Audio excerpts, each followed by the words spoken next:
Thank you for tuning in. You are listening to the book, The Power of Concentration, by Theron Q. Dumont. The narration is brought to you by The Whispering Shelf. Introduction. We all know that in order to accomplish a certain thing we must concentrate. It is of the utmost value to learn how to concentrate. To make a success of anything you must be able to concentrate your entire thought upon the idea you are working out. Do not become discouraged. If you are unable to hold your thought on the subject very long at first, there are very few that can. It seems a peculiar fact that it is easier to concentrate on something that is not good for us than on something that is beneficial. This tendency is overcome when we learn to concentrate consciously. If you will just practice a few concentration exercises each day, you will find you will soon develop this wonderful power. Success is assured when you are able to concentrate, for you are then able to utilize for your good all constructive thoughts and shut out all the destructive ones. It is of the greatest value to be able to think only that which will be beneficial. Did you ever stop to think what an important part your thoughts, concentrated thoughts, play in your life? This book shows their far-reaching and all-abiding effects. These lessons you will find very practical. The exercises I have thoroughly tested. They are arranged so that you will notice an improvement from the very start, and this will give you encouragement. They point out ways in which you can help yourself. Man is a wonderful creature, but he must be trained and developed to be useful. A great work can be accomplished by every man if he can be awakened to do his very best, but the greatest man would not accomplish much if he lacked concentration and effort. Dwarfs can often do the work of giants when they are transformed by the almost magic power of great mental concentration, but giants will only do the work of dwarfs when they lack this power. We accomplish more by concentration than by fitness. The man that is apparently best suited for a place does not always fill it best. It is the man that concentrates on its every possibility that makes an art of both his work and his life. All your real advancement must come from your individual effort. This course of lessons will stimulate and inspire you to achieve success. It will bring you into perfect harmony with the laws of success. It will give you a firmer hold on your duties and responsibilities. The methods of thought concentration given in this work, if put into practice, will open up interior avenues that will connect you with the everlasting laws of being and their exhaustless foundation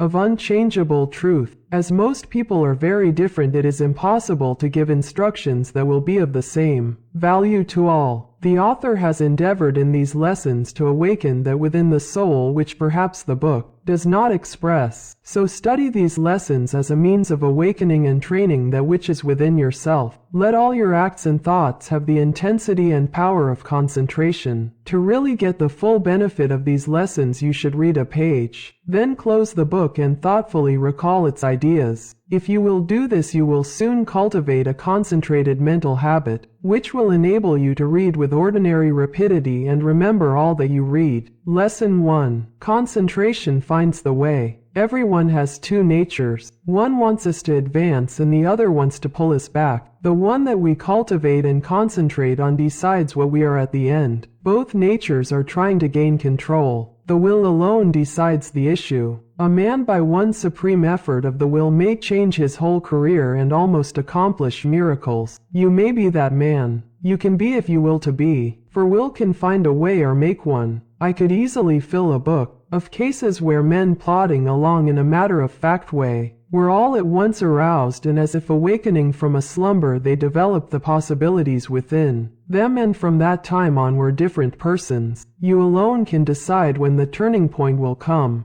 It is a matter of choice whether we allow our diviner self to control us or whether we will be controlled by the brute within us. No man has to do anything he does not want to do. He is therefore the director of his life if he wills to be. What we are to do is the result of our training. We are like putty and can be completely controlled by our willpower. Habit is a matter of acquirement. You hear people say, he comes by this or that naturally. A chip off the old block, meaning that he is only doing what his parents did. This is quite often the case, but there is no reason for it, for a person can break a habit just the moment he masters the I will A man may have been a good-for-nothing all his life up to this very minute, but from this time on he begins to amount to something. Even old men have suddenly changed and accomplished wonders. "I lost my opportunity," says one. That may be true, but by sheer force of will, we can find a way to bring us another opportunity. There is no truth in the saying that opportunity knocks at our door but once in a lifetime. The fact is, opportunity never seeks us. We must seek it. What usually turns out to be one man's opportunity was another man's loss. In this day, one man's brain is matched against another's. It is often the quickness of brain action that determines the result. One man thinks, "I will do it," but while he procrastinates, the other goes ahead and does the work. They both have the same opportunity. The one will complain of his lost chance, but it should teach him a lesson, and it will, if he is seeking the path that leads to success. Many persons read good books, but say they do not get much good out of them. They do not realize that all any book or any lesson course can do is to awaken them to their possibilities, to stimulate them to use their willpower. You may teach a person from now until doomsday, but that person will only know what he learns himself. You can lead him to the fountain, but you can't make him drink. One of the most beneficial practices I know of is that of looking for the good in everyone and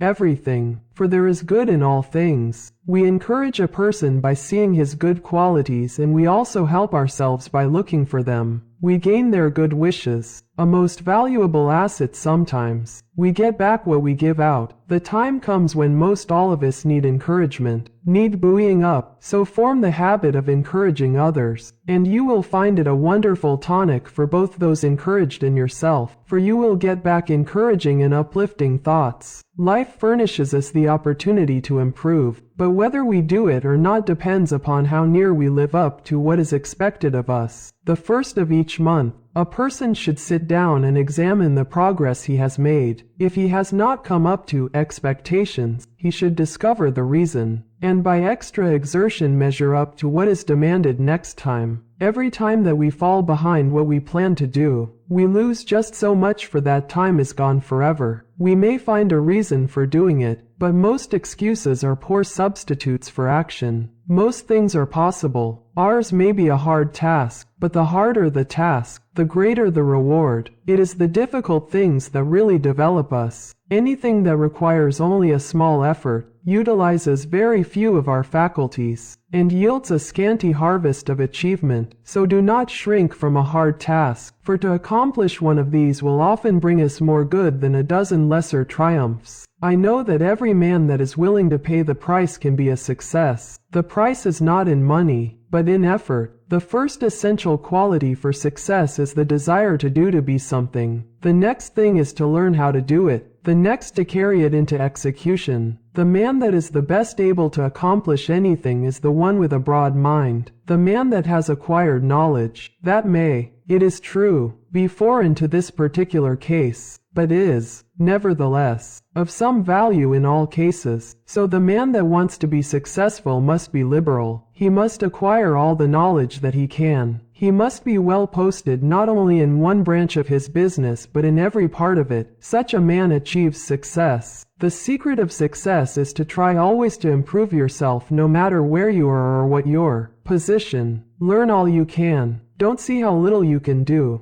but how much you can do. Such a man will always be in demand, for he establishes the reputation of being a hustler. There is always room for him because progressive firms never let a hustler leave their employment, if they can help it. The man that reaches the top is the gritty, plucky, hard worker and never the timid, uncertain, slow worker. An untried man is seldom put in a position of responsibility and power. The man selected is one that has done something, achieved results in some line, or taken the lead in his department. He is placed there because of his reputation of putting vigor and virility into his efforts, and because he has previously shown that he has pluck and determination. The man that is chosen at the crucial time is not usually a genius. He does not possess any more talent than others, but he has learned that results can only be produced by untiring concentrated effort, that miracles in business do not just happen. He knows that the only way they will happen is by sticking to a proposition and seeing it through. That is the only secret of why some succeed and others fail. The successful man gets used to seeing things accomplished and always feels sure of success. The man that is a failure gets used to seeing failure, expects it and attracts it to him.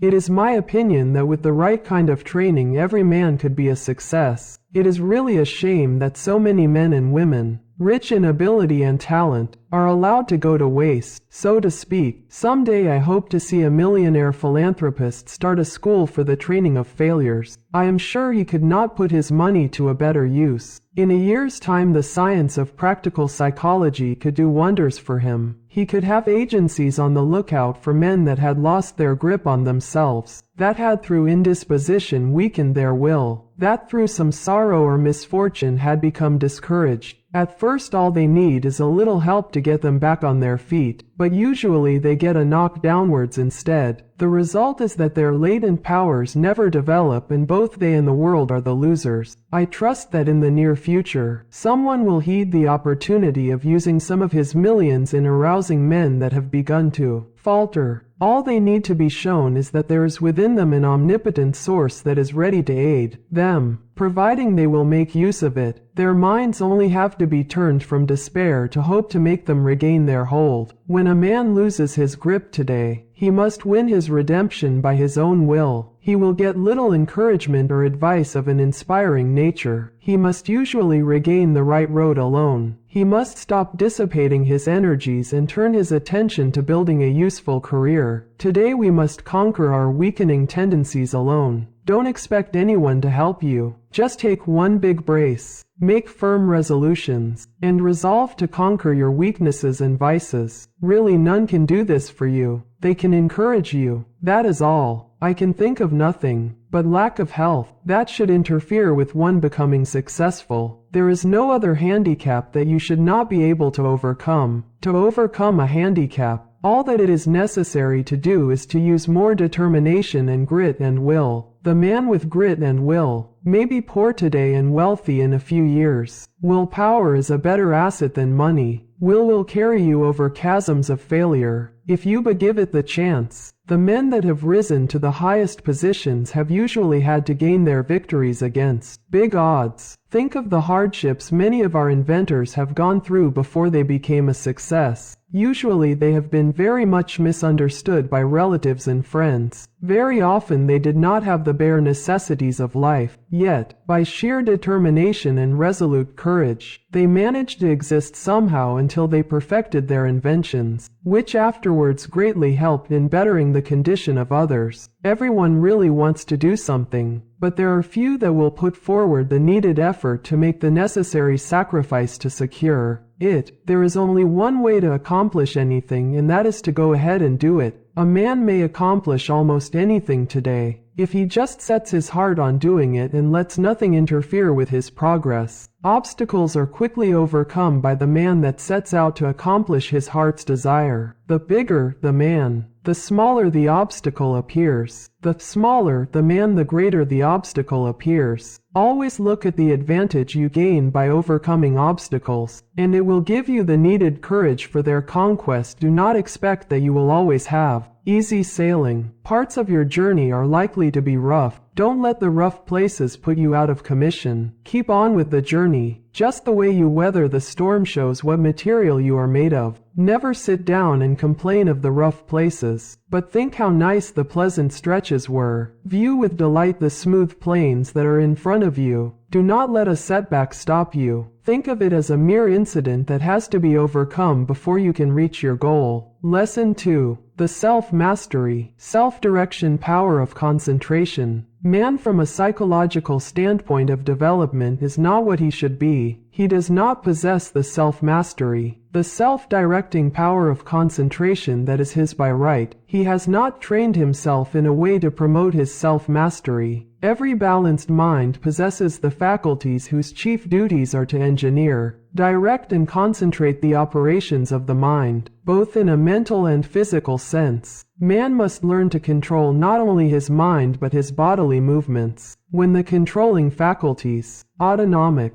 are in an untrained condition, the impulses, passions, emotions, thoughts, actions and habits of the person suffer from lack of regulation, and the procedure of mental concentration is not good, not because the mind is necessarily weak in the autonomic department of the faculties, but because the mind is not properly trained. When the self-regulating faculties are not developed, the impulses, appetites, emotions and passions have full swing to do as they please, and the mind becomes impulsive, restless, emotional and irregular in its action. This is what makes mental concentration poor. When the self-guiding faculties are weak in development, the person always lacks the power of mental concentration. Therefore, you cannot learn to concentrate until you develop those very powers that qualify you to be able to concentrate. So if you cannot concentrate, one of the following is the cause. 1. Deficiency of the motor centers. 2.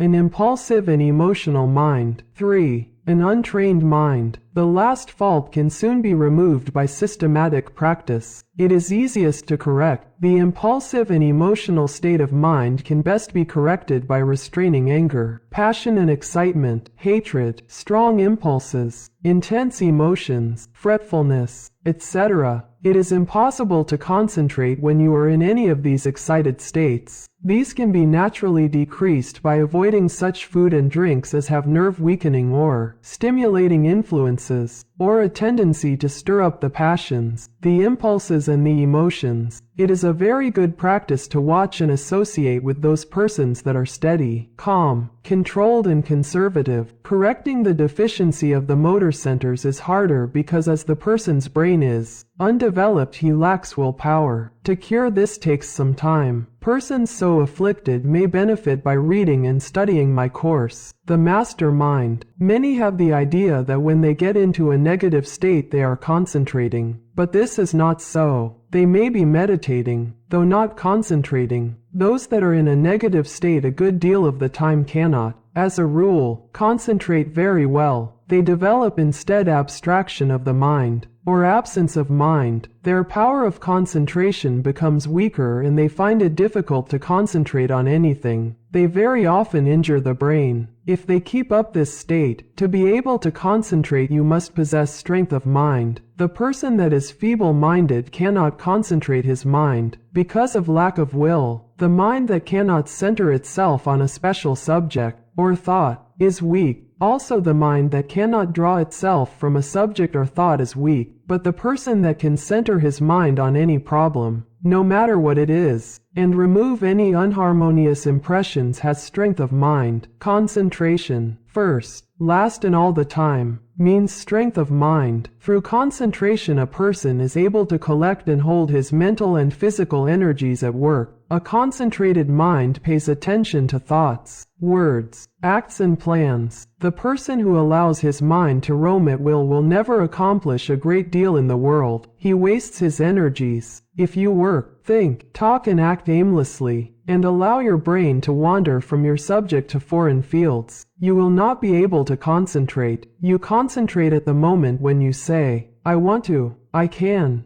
I will. Some mistakes some people make. If you waste your time reading sensational stories or worthless newspaper items, you excite the impulsive and the emotional faculties, and this means you are weakening your power of concentration. You will not be a free engineer, able to pilot yourself to success. Concentration of the mind can only be developed by watching yourself closely. All kinds of development commence with close attention. You should regulate your every thought and feeling. When you commence to watch yourself and your own acts and also the acts of other people, you use the faculties of autonomy, and, as you continue to do so, you improve your faculties, until in time you can engineer your every thought, wish and plan. To be able to focalize the mind on the object at hand in a conscious manner leads to concentration. Only the trained mind can focalize, to hold a thought before it until all the faculties shall have had time to consider that thought is concentration. The person that cannot direct his thoughts, wishes, plans, resolutions and studies cannot possibly succeed to the fullest extent. The person that is impulsive one moment and calm the next has not the proper control over himself. He is not a master of his mind. nor of his thoughts, feelings and wishes. Such a person cannot be a success. When he becomes irritated, he irritates others and spoils all chances of any concerned doing their best, but the person that can direct his energies and hold them at work in a concentrated manner controls his every work and act, and thereby gains power to control others. He can make his every move serve a useful end and every thought a noble purpose. In this day, the man that gets excited and irritable should be looked upon as an undesirable person. The person of good breeding now speaks with slowness and deliberation. He is cultivating more and more of a reposeful attitude. He is consciously attentive and holds his mind to one thing at a time. He shuts out everything else. When you are talking to anyone, give him your soul and undivided attention. Do not let your attention wander or be diverted. Give no heed to anything else, but make your will and intellect act in unison. Start out in the morning and see how self-poised you can remain all day. At times take an inventory of your actions during the day and see if you have kept your determination. If not, see that you do tomorrow. The more self-poised you are, the better will your concentration be. Never be in too much of a hurry. And remember, the more you improve your concentration, the greater are your possibilities. Concentration means success. Because you are better able to govern yourself and centralize your mind, you become more in earnest in what you do, and this almost invariably improves your chances for success. When you are talking to a person, have your own plans in mind. Concentrate your strength upon the purpose you are talking about. Watch his every move, but keep your own plans before you.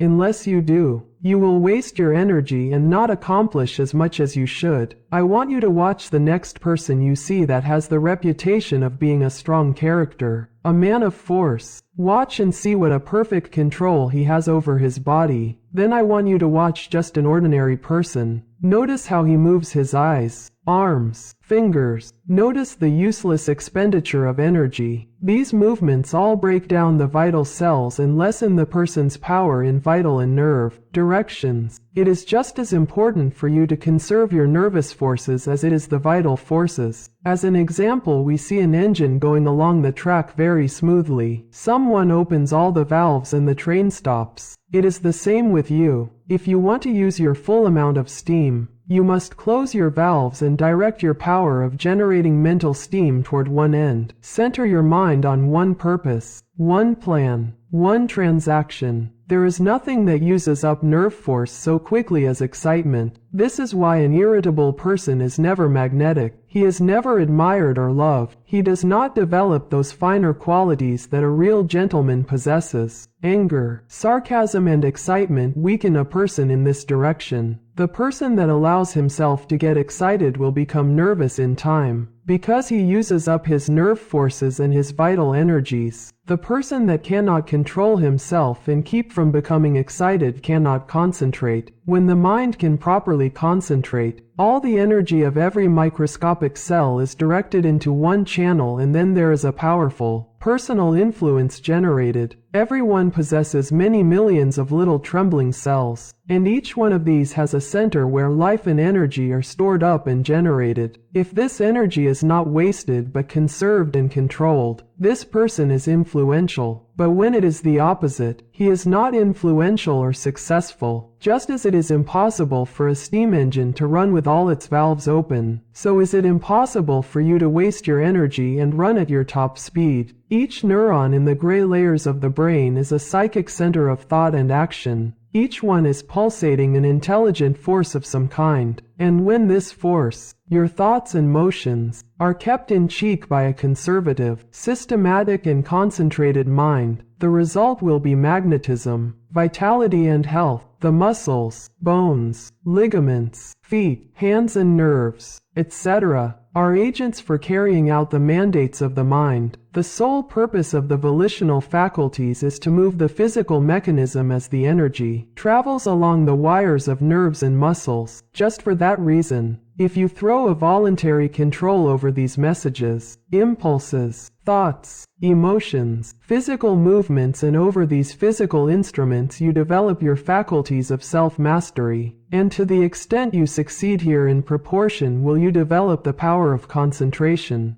Any exercise or work that excites the mind, stimulates the senses, calls the emotions and appetites into action, confuses, terrifies or emotionalizes, weakens the power of concentration. This is why all kind of excitement is bad. This is the reason why persons who drink strong drinks, who allow themselves to get into fits of temper, who fight, who eat stimulating food, who sing and dance and thus develop their emotions, who are sudden, vehement and emotional, lack the power to concentrate, but those whose actions are slower and directed by their intelligence develop concentration. Sometimes dogmatic, willful, excitable persons can concentrate, but it is spasmodic, erratic concentration instead of controlled and uniform concentration. Their energy works by spells. Sometimes they have plenty, other times very little. It is easily excited, easily wasted. The best way to understand it is to compare it with the discharge of a gun. If the gun goes off when you want it to, it accomplishes the purpose. But if it goes off before you are ready for it, you will not only waste ammunition, but it is also likely to do some damage. That is just what most persons do. They allow their energy to explode, thus not only wasting it but endangering others. They waste their power, their magnetism, and so injure their chance of success. Such persons are never well liked and never will be until they gain control over themselves. It will be necessary for them to practice many different kinds of concentration exercises, and to keep them up for some time, they must completely overcome their sudden, erratic thoughts, and regulate their emotions and movements. They must from morning to night train the mind to be steady, and direct and keep the energies at work. The lower area of the brain is the storehouse of the energy. Most all persons have all the dynamic energy they need if they would concentrate it. They have the machine, but they must also have the engineer, or they will not go very far. The engineer is the self-regulating, directing power. The person that does not develop his engineering qualities will not accomplish much in life. The good engineer controls his every act. All work assists in development. By what you do you either advance or degenerate. This is a good idea to keep always in mind. When you are uncertain whether you should do something or not, just think whether by doing it you will grow or deteriorate, and act accordingly. I am a firm believer in work when you work, and play when you play. When you give yourself up to pleasure you can develop concentration by thinking of nothing else but pleasure. When your mind dwells on love, think of nothing but this and you will find you can develop a more intense love than you ever had before. When you concentrate your mind on the you, or real self, and its wonderful possibilities, you develop concentration and a higher opinion of yourself. By doing this systematically, you develop much power, because you cannot be systematic without concentrating on what you are doing. When you walk out into the country and inhale the fresh air, studying vegetation, trees, etc., you are concentrating. When you see that you are at your place of business at a certain time each morning, you are developing steadiness of habit and becoming systematic. If you form the habit of being on time one morning, a little late the next, and still later the following one, you are not developing concentration. But whenever you fix your mind on a certain thought and hold your mind on it at successive intervals, you develop concentration. If you hold your mind on some chosen object, you centralize your attention, just like the lens of the camera centralizes on a certain landscape. Therefore, always hold your mind on what you are doing, no matter what it is. Keep a careful watch over yourself, for unless you do, your improvement will be very slow. Practice inhaling long, deep breaths, not simply for the improvement of health, although that is no small matter, but also for the purpose of developing more power, more love, more life. All work assists in development. You may think it foolish to try to develop concentration by taking muscular exercises, but you must not forget that the mind is associated with muscle and nerve. When you steady your nerves and muscles, you steady your mind. But let your nerves get out of order and your mind will become erratic and you will not possess the power of direction, which, in other words, is concentration. Therefore you understand how important exercises that steady the nerves and muscles are in developing concentration. Everyone is continually receiving impulses that must be directed and controlled if one is to lead a successful life. That is the reason why a person must control the movements of his eyes, feet, fingers, etc.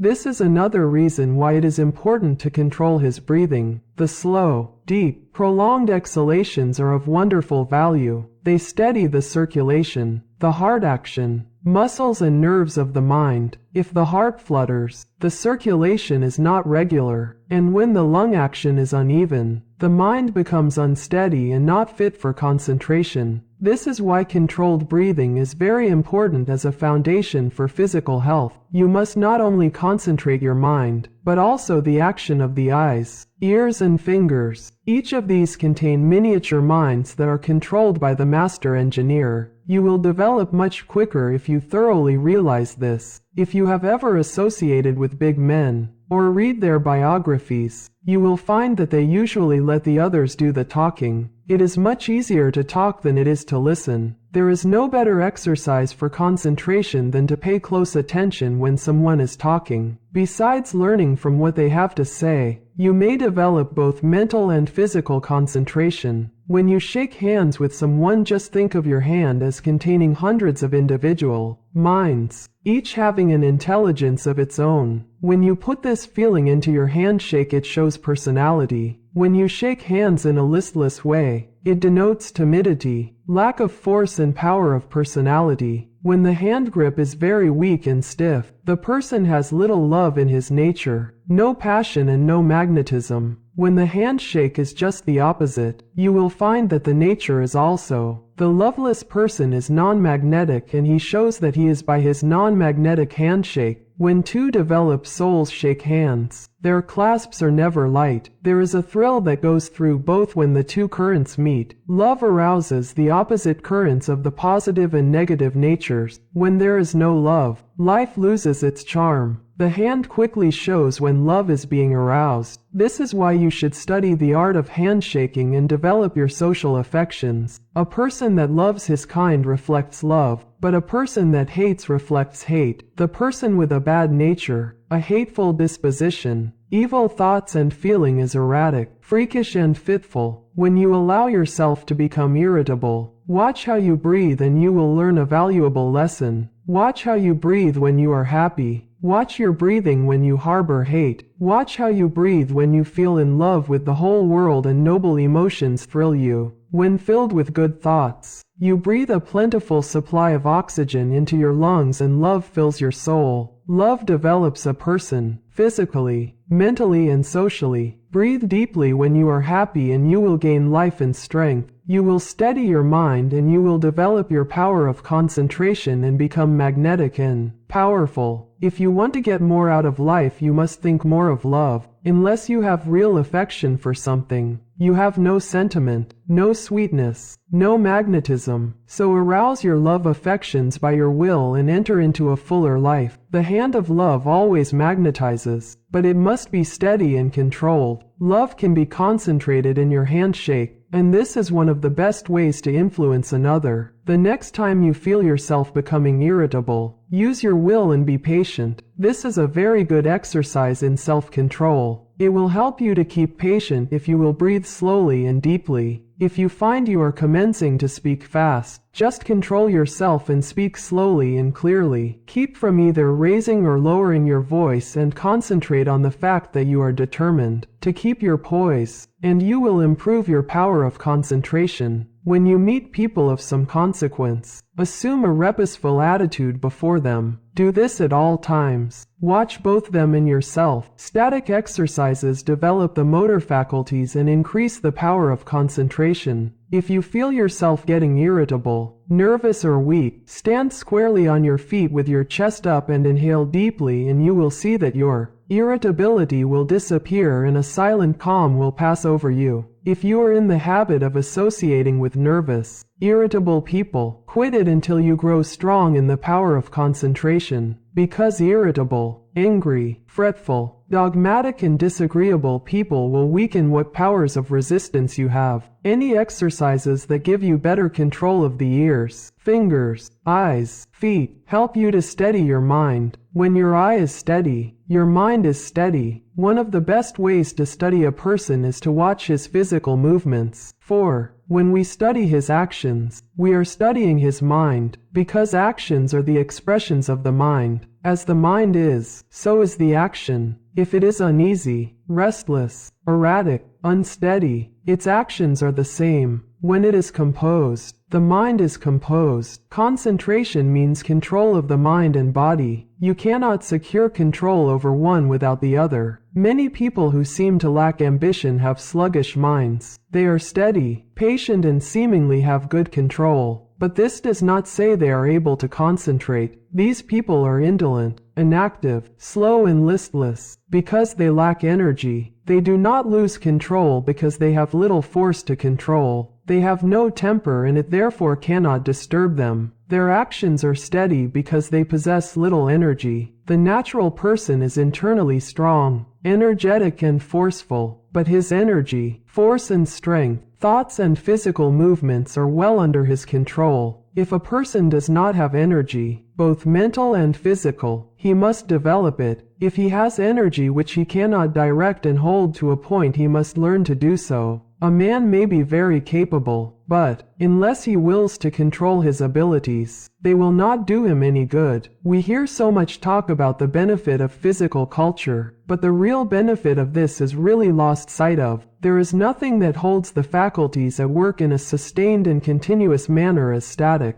exercises do. 4. As stated before, when you learn to control the body, you are gaining control over the mind. Lesson 3. How to gain what you want through concentration. The ignorant person may say, how can you get anything by merely wanting it? I say that through concentration you can get anything you want. Every desire can be gratified, but whether it is, will depend upon you concentrating to have that desire fulfilled. Merely wishing for something will not bring it. Wishing you had something shows a weakness and not a belief that you will really get it. So never merely wish. As we are not living in a fairy age, you use up just as much brain force in vain imaginings as you do when you think of something worthwhile. Be careful of your desires. Make a mental picture of what you want and set your will to this until it materializes. Never allow yourself to drift without helm or rudder. Know what you want to do, and strive with all your might to do it, and you will succeed. Feel that you can accomplish anything you undertake. Many undertake to do things, but feel when they start they are going to fail, and usually they do. I will give an illustration. A man goes to a store for an article. The clerk says, I am sorry, we have not it. But the man that is determined to get that thing inquires if he doesn't know where he can get it. Again receiving an unsatisfactory answer, the determined buyer consults the manager and finally he finds where the article can be bought. That is the whole secret of concentrating on getting what you want. And, remember, your soul is a center of all power, and you can accomplish what you will too.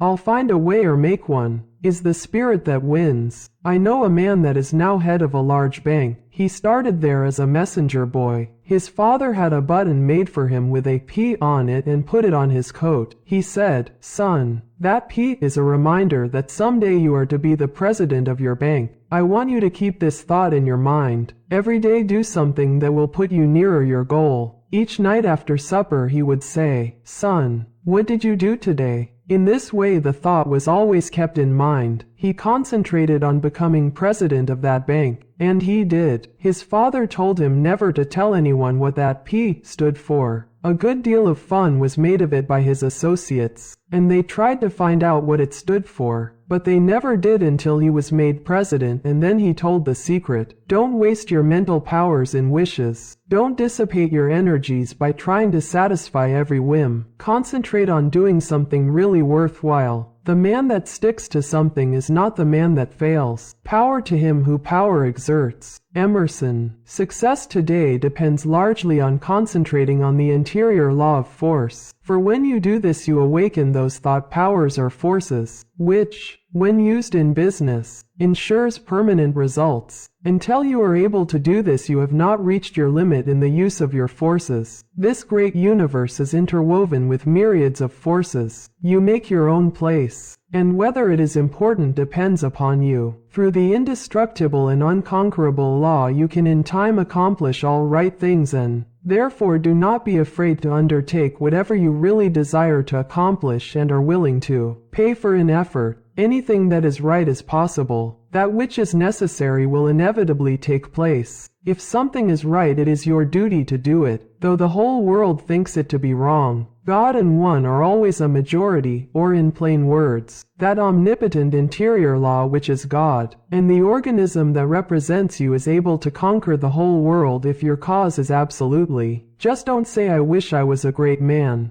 You can do anything that is proper and you want to do. Just say, "You can. You will." You must just realize this, and the rest is easy. You have the latent faculties and forces to subdue anything that tries to interfere with your plans. Let the troubles and responsibilities of life come thick and fast. I am ready for them. My soul is unconquerable. I represent the infinite law of force, or of all power. This God within is my all-sufficient strength and ever-present help in time of trouble. The more difficulties, the greater its triumphs through me. The harder my trials, the faster I go in the development of my inherent strength. Let all else fail me. This interior reliance is all-sufficient. The right must prevail. I demand wisdom and power to know and follow the right. My higher self is all-wise. I now draw nearer to it. Lesson 4. Concentration. The silent force that produces results in all business. I want you first to realize how powerful thought is. A thought of fear has turned a person's hair gray in a night. A prisoner condemned to die was told that if he would consent to an experiment and lived through it, he would be freed. He consented. They wanted to see how much blood a person could lose and still live. They arranged that blood would apparently drop from a cut made in his leg. The cut made was very slight, from which practically no blood escaped. The room was darkened, and the prisoner thought the dropping he heard was really coming from his leg. The next morning he was dead through mental fear. The two above illustrations will give you a little idea of the power of thought. To thoroughly realize the power of thought is worth a great deal to you. Through concentrated thought power you can make yourself whatever you please. By thought you can greatly increase your efficiency and strength. You are surrounded by all kinds of thoughts, some good, others bad, and you are sure to absorb some of the latter if you do not build up a positive mental attitude. If you will study the needless moods of anxiety, worry, despondency, discouragement, and others that are the result of uncontrolled thoughts, you will realize how important the control of your thoughts are. Your thoughts make you what you are. When I walk along the street and study the different people's faces, I can tell how they spent their lives. It all shows in their faces, just like a mirror reflects their physical countenances. In looking in those faces, I cannot help thinking how most of the people you see have wasted their lives. The understanding of the power of thought will awaken possibilities within you that you never dreamed of. Never forget that your thoughts are making your environment, your friends, and as your thoughts change, these will also. Is this not a practical lesson to learn? Good thoughts are constructive, evil thoughts are destructive. The desire to do right carries with it a great power. I want you to thoroughly realize the importance of your thoughts, and how to make them valuable, to understand that your thoughts come to you over invisible wires and influence you. If your thoughts are of a high nature, you become connected with people of the same mental caliber and you are able to help yourself. If your thoughts are tricky, you will bring tricky people to deal with you, who will try to cheat you. If your thoughts are right kind, you will inspire confidence in those with whom you are dealing. As you gain the goodwill of others, your confidence and strength will increase. You will soon learn the wonderful value of your thoughts and how serene you can become even when circumstances are the most trying. Such thoughts of right and good will bring you into harmony with people that amount to something in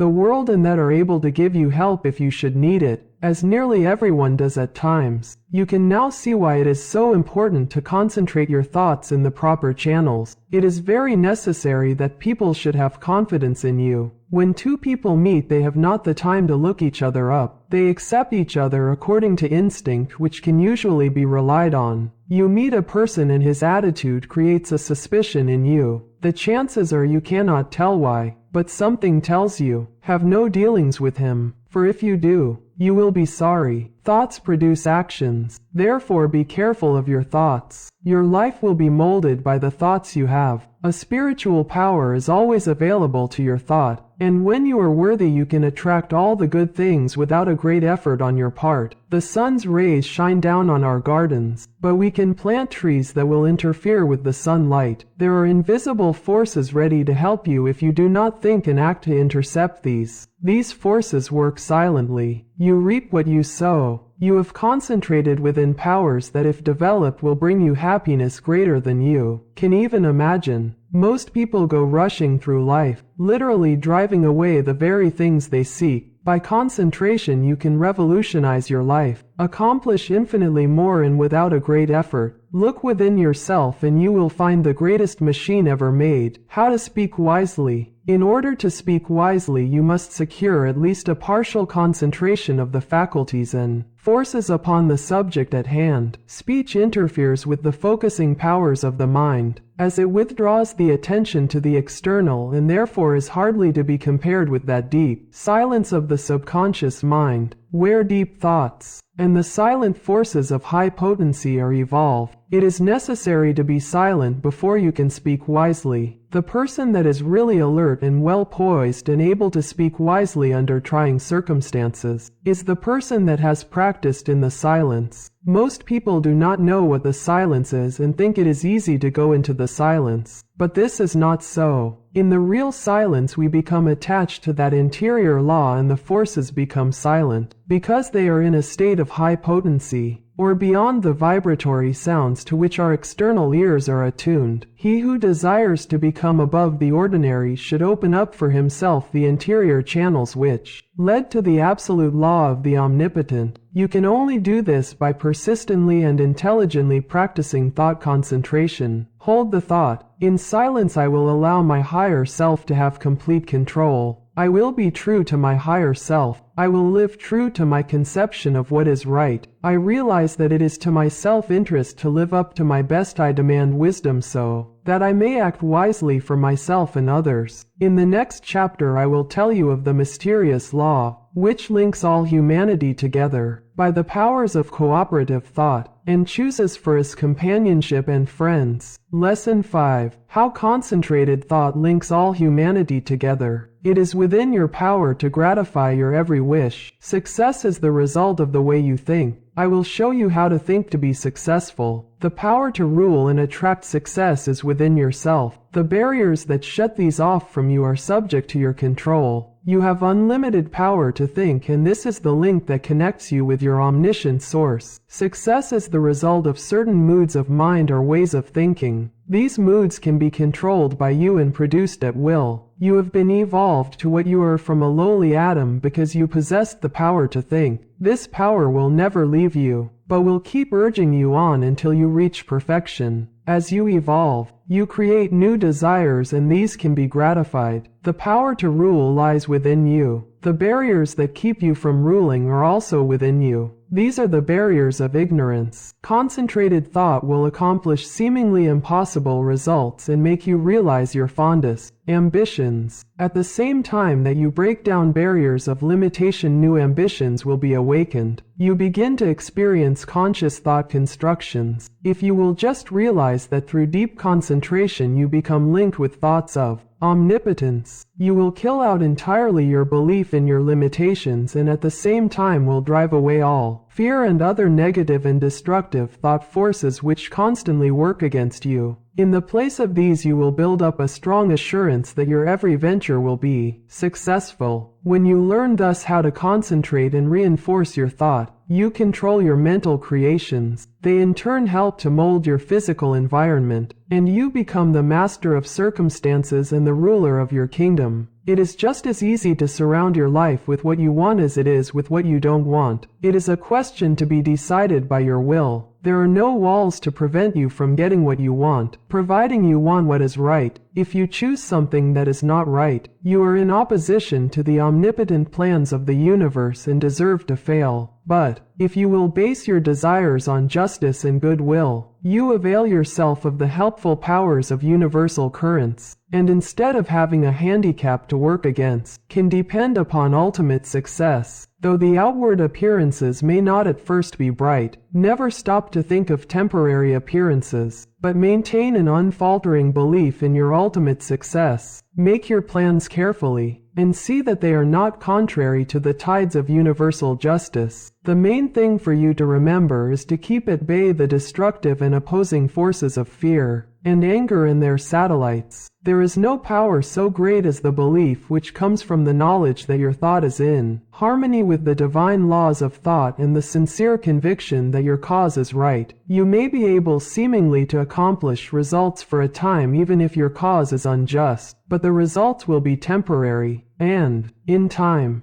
you will have to tear down your thought edifice and build on the true foundation of right. Plans that are not built on truth produce discordant vibrations and are therefore self-destructive. Never try to build until you can build right. It is a waste of time to do anything else. You may temporarily put aside your desire to do right, but its true vibrations will interfere with your unjust plans until you are forced back into righteous paths of power. All just causes succeed in time, though temporarily they may fail. So if you should face the time when everything seems against you, quiet your fears, drive away all destructive thoughts and uphold the dignity of your moral and spiritual life. Where there is a will, there is a way. The reason this is so is that the will can make a way if given the chance to secure the assistance of aiding forces. The more it is developed, the higher the way to which it will lead. When everything looks gloomy and discouraging, then is the time to show what you are made of by rejoicing that you can control your moods by making them as calm, serene and bright as if prosperity were yours. Be faithful in sowing the thought seeds of success, in perfect trust that the sun will not cease to shine and bring a generous harvest in one season. It is not always necessary to think of the success of a venture when you are actually engaged in it, for when the body is inactive, the mind is most free to catch new ideas that will further the opportunity you are seeking. When you are actually engaged in doing something, you are thinking in the channels you have previously constructed, and the work does not have to be done over again. When you are in a negative mood, the intuitions are more active, for you are not then controlling your thoughts by the will. Everything we do should have the approval of the intuition. When you are in a negative mood, you attract thoughts of similar nature through the law of affinity. That is why it is so important to form thoughts of a success nature to attract similar ones. If you have never made a study of this subject, you may think this is all foolishness, but it is a fact that there are thought currents that unerringly bring thoughts of a similar nature. Many persons who think of failure actually attract failure by their worries, their anxieties, their overactivity. These thoughts are bound to bring failure. When you once learn the laws of thought and think of nothing but good, truth, success, you will make more progress with less effort than you ever made before. There are forces that can aid the mind that are hardly dreamed of by the average person. When you learn to believe more in the value of thought and its laws, you will be led aright and your business gains will multiply.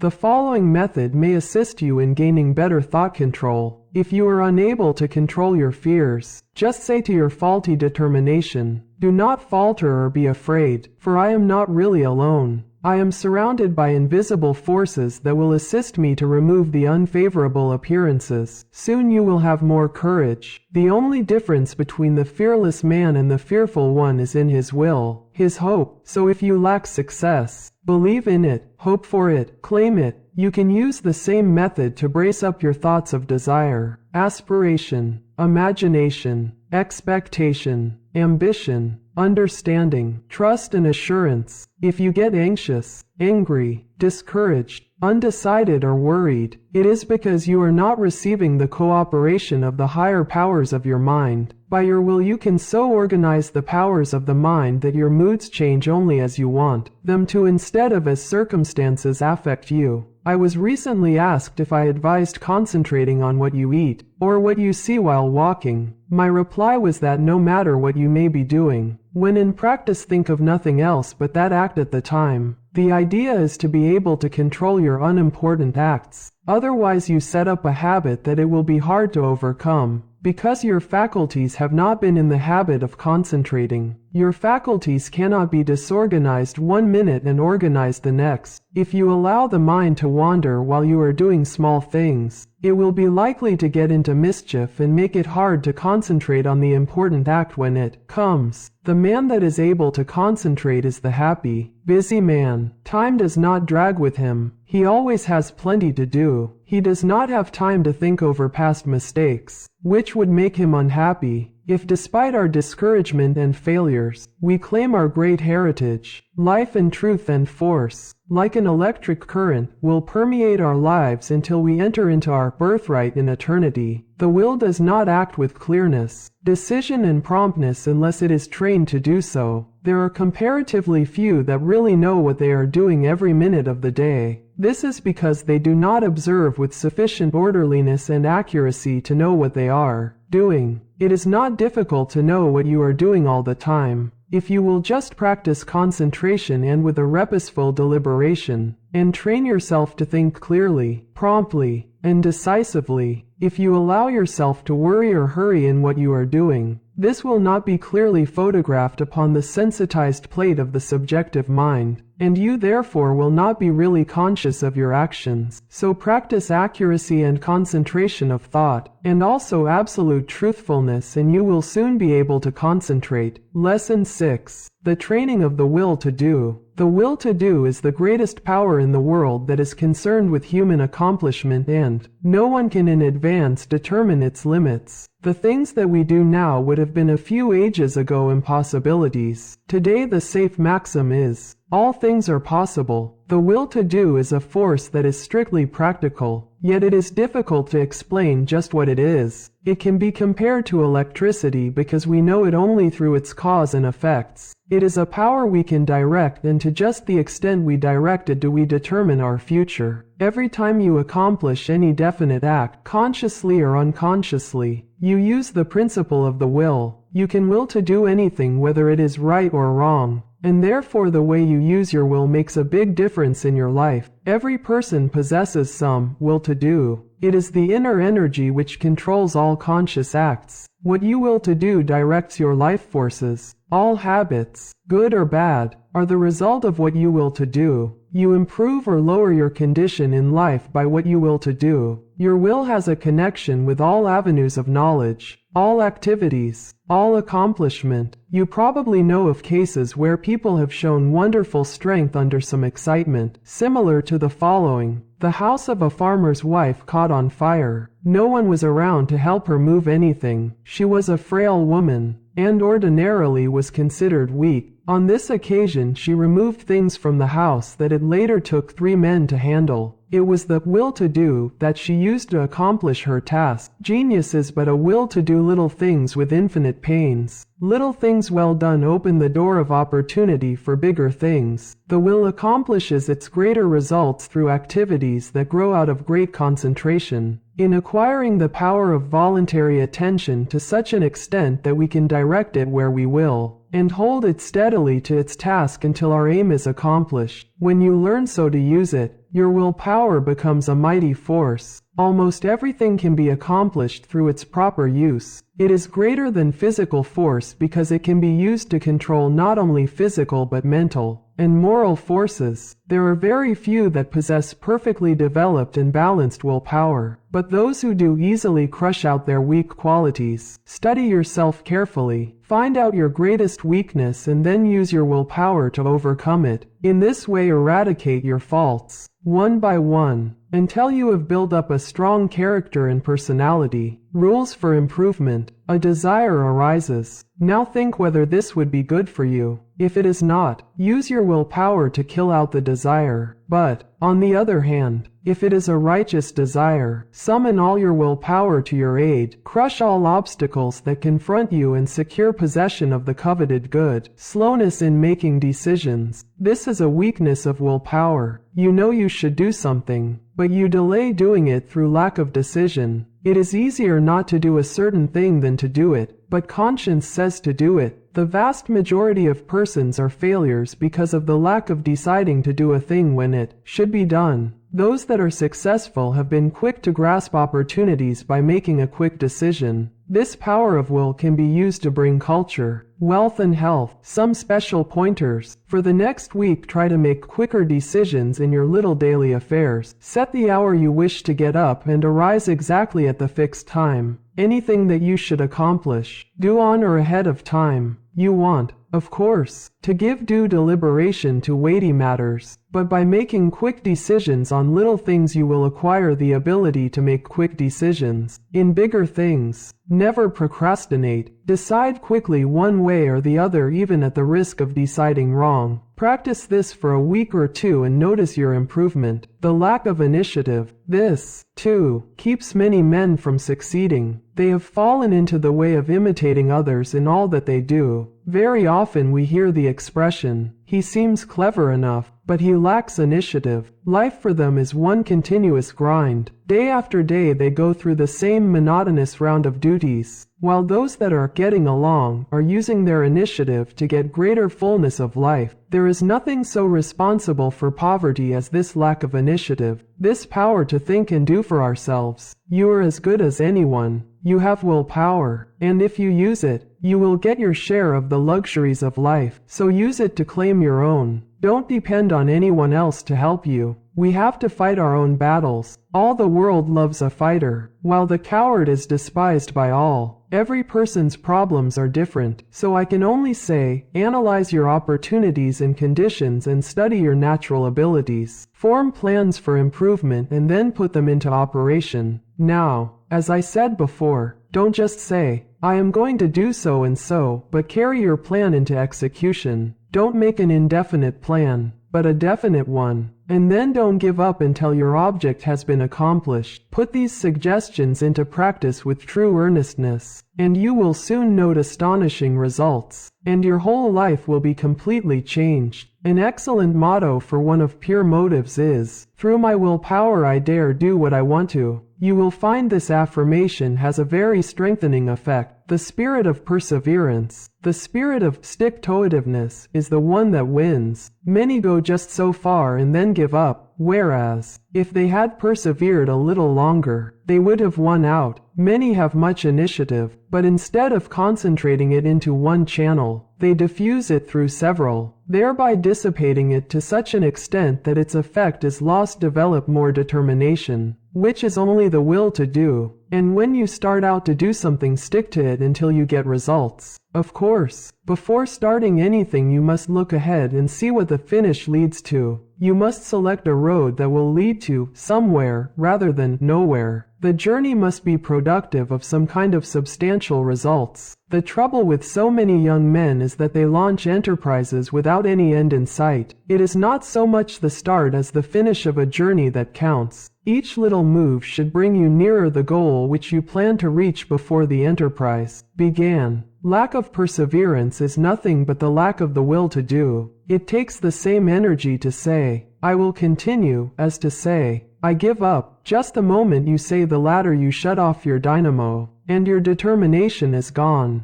Every time you allow your determination to be broken you weaken it. Don't forget this. Just the instant you notice your determination beginning to weaken, concentrate on it and by sheer willpower make it continue on the job. Never try to make a decision when you are not in a calm state of mind. If in a quick temper, you are likely to say things you afterwards regret. In anger, you follow impulse rather than reason. No one can expect to achieve success if he makes decisions when not in full control of his mental, forces. Therefore make it a fixed rule to make decisions only when at your best. If you have a quick temper, you can quickly gain control over it by simple rule of counting backwards. To count backwards requires concentration, and you thus quickly regain a calm state. In this way you can break the temper habit. It will do you a lot of good to think over what you said and thought the last time you were angry. Persevere until you see yourself as others see you. It would do no harm to write the scene out in story form and then sit in judgment of the character that played your part. Special instructions to develop the will to do. This is a form of mental energy, but requires the proper mental attitude to make it manifest. We hear of people having wonderful will power, which really is wrong. It should be said that they use their willpower, while with many it is a latent force. I want you to realize that no one has a monopoly on willpower. There is plenty for all. What we speak of as willpower is but the gathering together of mental energy, the concentration power at one point. So never think of that person as having a stronger will than yours. Each person will be supplied with just that amount of willpower that he demands. You don't have to develop willpower if you constantly make use of all you have. And remember, the way in which you use it determines your fate, for your life is molded to great extent by the use you make of your will. Unless you make proper use of it, you have neither independence nor firmness. You are unable to control yourself and become a mere machine for others to use. It is more important to learn to use your will than to develop your intellect. The man that has not learned how to use his will rarely decides things for himself, but allows his resolutions to be changed by others. He fluctuates from one opinion to another, and of course does not accomplish anything out of the ordinary, while his brother with the trained will takes his place among the world's leaders. Lesson 7. The concentrated mental demand. The mental demand is the potent force in achievement. The attitude of the mind affects the expression of the face, determines action, changes our physical condition, and regulates our lives. I will not here attempt to explain the silent force that achieves results. You want to develop your mental powers so you can affect the thing sought, and that is what I want to teach you. There is wonderful power and possibility in the concentrated mental demand. This, like all other forces, is controlled by laws. It can, like all other forces, be wonderfully increased by consecutive, systematized effort. The mental demand must be directed by every power of the mind, and every possible element should be used to make the demand materialize. You can so intently desire a thing that you can exclude all distracting thoughts. When you practice this singleness of concentration until you attain the end sought, you have developed a will capable of accomplishing whatever you wish. As long as you can only do the ordinary things, you will be counted in the mass of mediocrity. But just as quick as you surpass others by even comparatively small measure, you are classed as one of life's successes. So, if you wish to emerge into prominence, you must accomplish something more than the ordinary man or woman. It is easy to do this if you will but concentrate on what you desire, and put forth your best effort. It is not the runner with the longest legs or the strongest muscles that wins the race, but the one that can put forth the greatest desire force. You can best understand this by thinking of an engine. The engine starts up slowly, the engineer gradually extending the throttle to the top notch. It is then keyed up to its maximum speed. The same is true of two runners. They start off together and gradually they increase their desire to go faster. The one that has the greatest intensity of desire will win. He may outdistance the other by only a fraction of an inch, yet he gets the laurels. The men that are looked upon as the world's successes have not always been men of great physical power, nor at the start did they seem very well adapted to the conditions which encompassed them. In the beginning they were not considered men of superior genius, but they won their success by their resolution to achieve results in their undertakings by permitting no setback to dishearten them, no difficulties to daunt them. Nothing could turn them or influence them against their determination. They never lost sight of their goal. In all of us there is this silent force of wonderful power. If developed, it can overcome conditions that would seem insurmountable. It is constantly urging us on to greater achievement. The more we become acquainted with it, the better strategists we become. the more courage we develop and the greater the desire within us for self-expression in activity. Along many lines, no one will ever be a failure if he becomes conscious of this silent force within that controls his destiny. But without the consciousness of this inner force, you will not have a clear vision, and external conditions will not yield to the power of your mind. It is the mental resolve that makes achievement possible. Once this has been formed, it should never be allowed to cease to press its claim until its object is attained. To make plans work out, it will, at times, be necessary to use every power of your mind. Patience, perseverance, and all the indomitable forces within one will have to be mustered and used with the greatest effectiveness. Perseverance is the first element of success. In order to persevere, you must be ceaseless in your application. It requires you to concentrate your thoughts upon your undertaking and bring every energy to bear upon keeping them focused upon it until you have accomplished your aim. To quit short of this is to weaken all future efforts. The mental demand seems an unreal power because it is intangible, but it is the mightiest power in the world. It is a power that is free for you to use. No one can use it for you. The mental demand is not a visionary one. It is a potent force, which you can use freely without cost. When you are in doubt, it will counsel you. It will guide you when you are uncertain. When you are in fear, it will give you courage. It is the motive power which supplies the energies necessary to the achievement of the purpose. You have a large storehouse of possibilities. The mental demand makes possibilities realities. It supplies everything necessary for the accomplishment.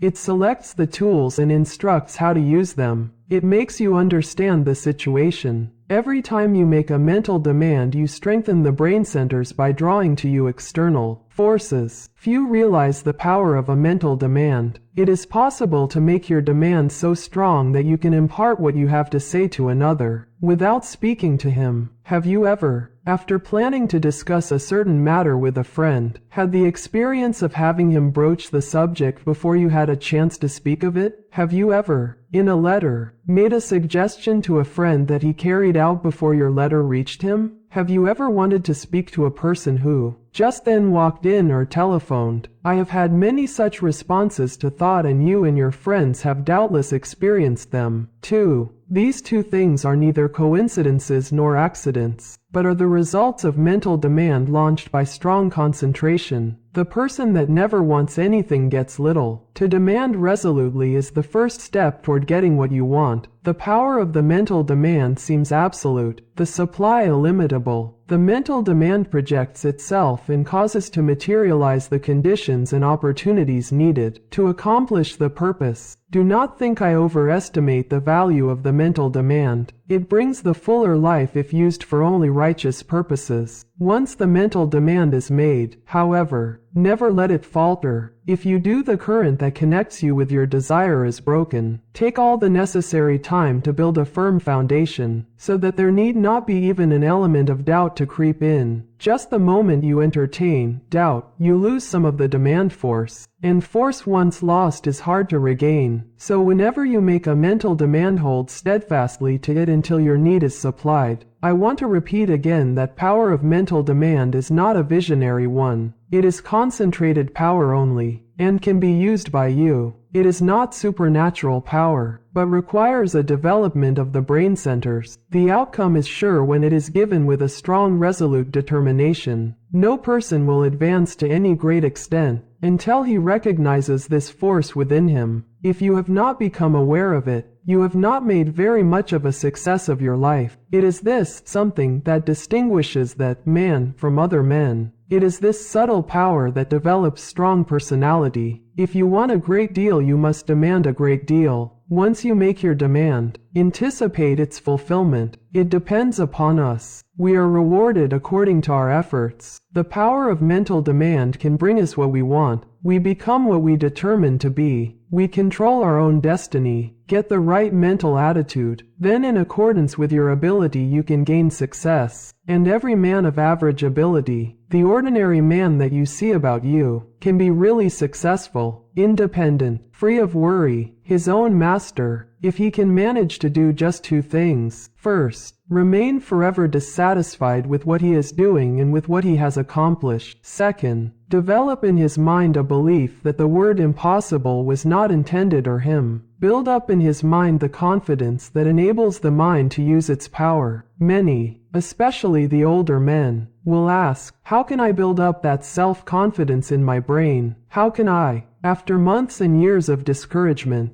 of dull plodding, suddenly conceive and carry out a plan for doing something that will make life worthwhile and change the monotonous routine? How can a man get out of a rut after he has been in it for years and has settled down to the slow jog trot that leads to the grave? The answer is the thing can be done, and millions have done it. One of the names most honored among the great men of France is that of Littré, who wrote and compiled the great French dictionary, a monument of learning. He is the man whose place among the 40 immortals of France was taken by the great Pasteur. When the latter was elected to the Academy, Littré began the work that makes him famous when he was more than 60 years old. Lesson 8. Concentration gives mental poise. You will find that the man that concentrates is well poised, whereas the man that allows his mind to wander is easily upset. When in this state, wisdom does not pass from the subconscious storehouse into the consciousness. There must be mental quiet before the two consciousnesses can work in harmony. When you are able to concentrate, you have peace of mind. If you are in the habit of losing your poise, form the habit of reading literature that has a quieting power. Just the second you feel your poise slipping, say, peace, and then hold this thought in mind and you will never lose your self-control. There cannot be perfect concentration until there is peace of mind, so keep thinking peace, acting peace, until you are at peace with all the world. For when once you have reached this state, there will be no trouble to concentrate on anything you wish. When you have peace of mind, you are not timid or anxious, or fearful, or rigid, and you will not allow any disturbing thought to influence you. You cast aside all fears, and think of yourself as a spark of the divine being, as a manifestation of the one universal principle that fills all space and time. Think of yourself thus as a child of the infinite, possessing infinite possibilities. Write on a piece of paper, I have the power to do and to be whatever I wish to do and be. Keep this mentally before you, and you will find the thought will be of great help to you. The mistake of concentrating on your business while away. In order to be successful today, you must concentrate, but don't become a slave to concentration, and carry your business cares home. Just as sure as you do, you will be burning the life forces at both ends and the fire will go out much sooner than was intended. Many men become so absorbed in their business that when they go to church they do not hear the preacher because their minds are on their business. If they go to the theater, they do not enjoy it because their business is on their minds. When they go to bed, they think about business instead of sleep and wonder why they don't sleep. This is the wrong kind of concentration and is dangerous. It is involuntary. When you are unable to get anything out of your mind, it becomes unwholesome, as any thought held continuously causes weariness of the flesh. It is a big mistake to let a thought rule you.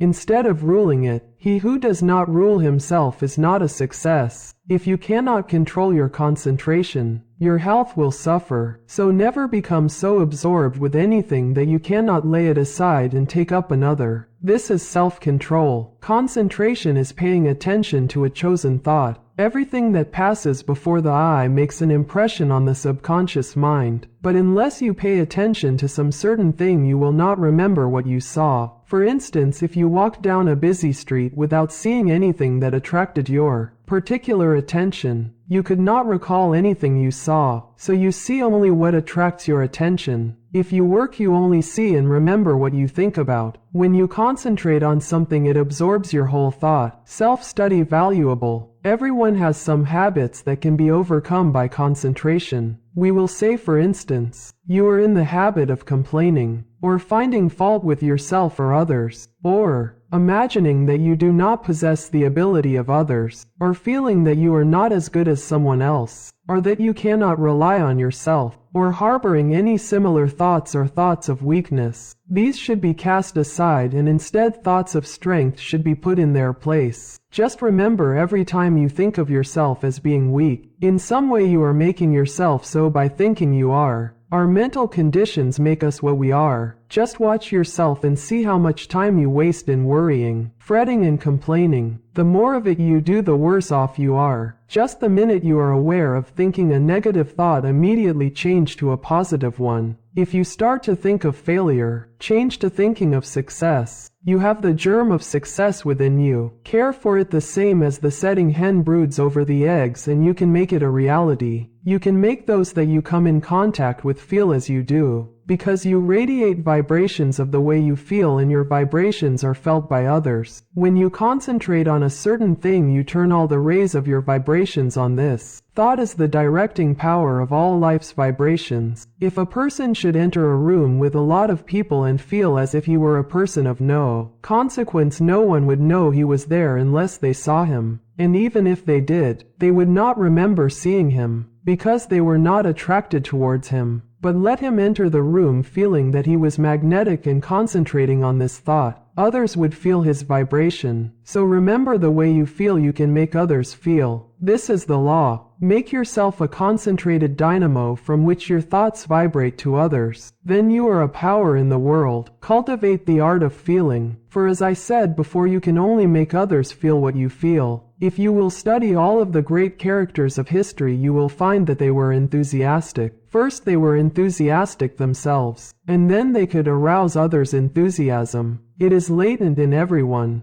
It is a wonderful force when once aroused. All public men to be a success have to possess it. Cultivate it by concentration. Set aside some hour of the day, wherein to hold rapt converse with the soul. Meditate with sincere desire and contrite heart, and you will be able to accomplish that which you have meditated on. This is the keynote of success. Think, speak and act just as you wish to be, and you will be that which you wish to be. You are just what you think you are, and not what you may appear to be. You may fool others but not yourself. You may control your life and actions just as you can control your hands. If you want to raise your hand, you must first think of raising it. If you want to control your life, you must first control your thinking. Easy to do, is it not? Yes, it is. If you will but concentrate on what you think about, for he only can that says he will. How can we secure concentration? To this question, the first and last answer must be by interest and strong motive. The stronger the motive, the greater the concentration.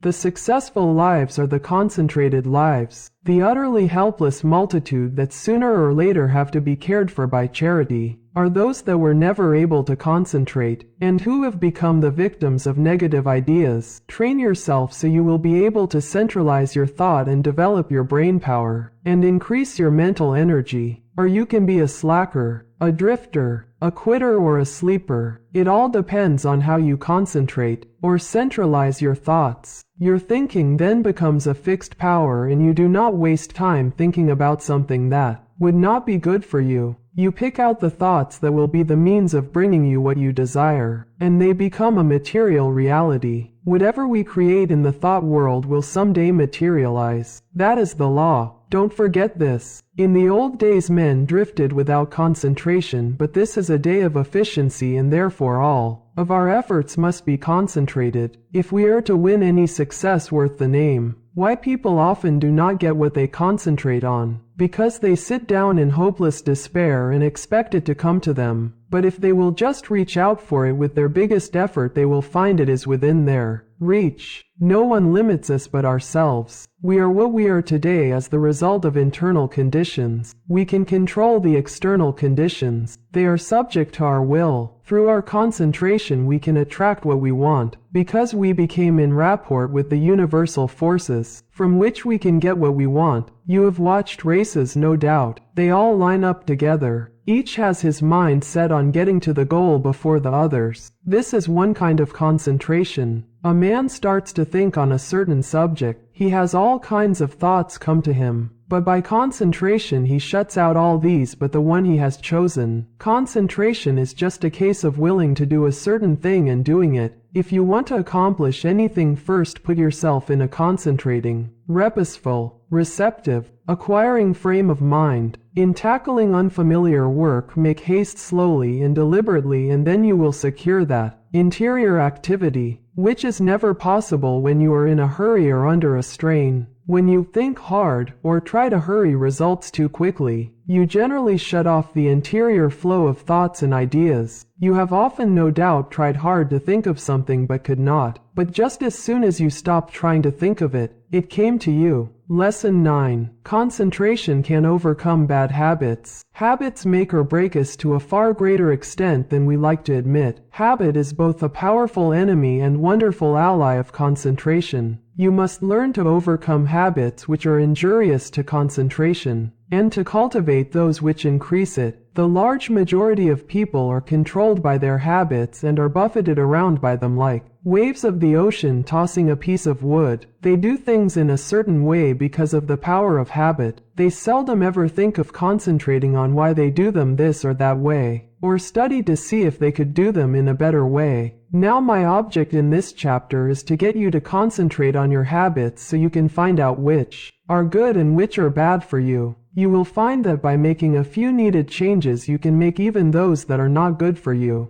of service. The good habits you can make much better. The first thing I want you to realize is that all habits are governed consciously or unconsciously by the will. Most of us are forming new habits all the time. Very often, if you repeat something several times in the same way, you will have formed the habit of doing it that way. But the oftener you repeat it, the stronger that habit grows and the more deeply it becomes embedded in your nature. After a habit has been in force for a long time, it becomes almost a part of you, and is therefore hard to overcome. But you can still break any habit by strong concentration on its opposite. All our life, so far as it has definite form, is but a mass of habits, practical, emotional, and intellectual, systematically organized for our weal or woe, and bearing us irresistibly toward our destiny, whatever the latter may be. We are creatures of habits, imitators and copiers of our past selves. We are liable to be bent or curved as we can bend a piece of paper, and each fold leaves a crease, which makes it easier to make the fold there the next time. The intellect and will are spiritual functions, still they are immersed in matter, and to every movement of theirs corresponds a movement in the brain, that is, in their material correlative. This is why habits of thought and habits of willing can be formed. All physical impressions are the carrying out of the actions of the will and intellect. Our nervous systems are what they are today because of the way they have been exercised. As we grow older, most of us become more and more like automatic machines. The habits we have formed increase in strength. We work in our old characteristic way. Your associates learn to expect you to do things in a certain way, so you see that your habits make a great difference in your life. And as it is just about as easy to form good habits as it is bad, you should form only the former. No one but yourself is responsible for your habits. You are free to form the habits that you should, and if everyone could realize the importance of forming the right kind of habits, what a different world this would be. How much happier everyone would be. Then all instead of the few might win success. Habits are formed more quickly when we are young. But if we have already passed the youthful plastic period, the time to start to control our habits is right now. As we will never be any younger, you will find the following maxims worth remembering. First maxim: we must make our nervous system our ally instead of our enemy. Second maxim: in the acquisition of a new habit, as in the leaving off of an old one, we must take care to launch ourselves with as strong and decided an initiative as possible. The man that is in the habit of doing the right thing from boyhood has only good motives, so it is very important for you that you concentrate assiduously on the habits that reinforce good motives. Surround yourself with every aid you can. Don't play with fire by forming bad habits. Make a new beginning today. Study why you have been doing certain things. If they are not for your good, shun them henceforth. Don't give in to a single temptation, for every time you do, you strengthen the chain of bad habits. Every time you keep a resolution, you break the chain that enslaves you. Third maxim: never allow an exception to occur till the new habit is securely rooted in your life. Here is the idea. You never want to give in until the new habit is fixed, else you undo all that has been accomplished by previous efforts. There are two opposing inclinations. One wants to be firm, and the other wants to give in. By your will you can become firm through repetition. Fortify your will to be able to cope with any and all opposition. Fourth maxim, seize the very first possible opportunity to act on every resolution you make, and on every emotional prompting you may experience in the direction of the habits you aspire to gain. To make a resolve and not to keep it is of little value, so by all means keep every resolution you make, for you not only profit by the resolution, but it furnishes you with an exercise that causes the brain cells and physiological correlatives to form the habit of adjusting themselves to carry out resolutions. A tendency to act becomes effectively ingrained in us in proportion to the uninterrupted frequency with which the actions actually occur, and the brain grows to their use. When a resolve or a fine glow of feeling is allowed to evaporate without bearing fruit, it is worse than a chance lost. If you keep your resolutions, you form a most valuable habit. If you break them, you form a most dangerous one. So concentrate on keeping them, whether important or unimportant, and remember it is just as important for this purpose to keep the unimportant, for by so doing you are forming the habit. Fifth maxim, keep the faculty of effort alive in you by a little gratuitous exercise every day. The more we exercise the will, the better we can control our habits. Every few days do something for no other reason than its difficulty, so that when the hour of dire need draws nigh, it may find you not unnerved or untrained to stand the test. Asceticism of this sort is like the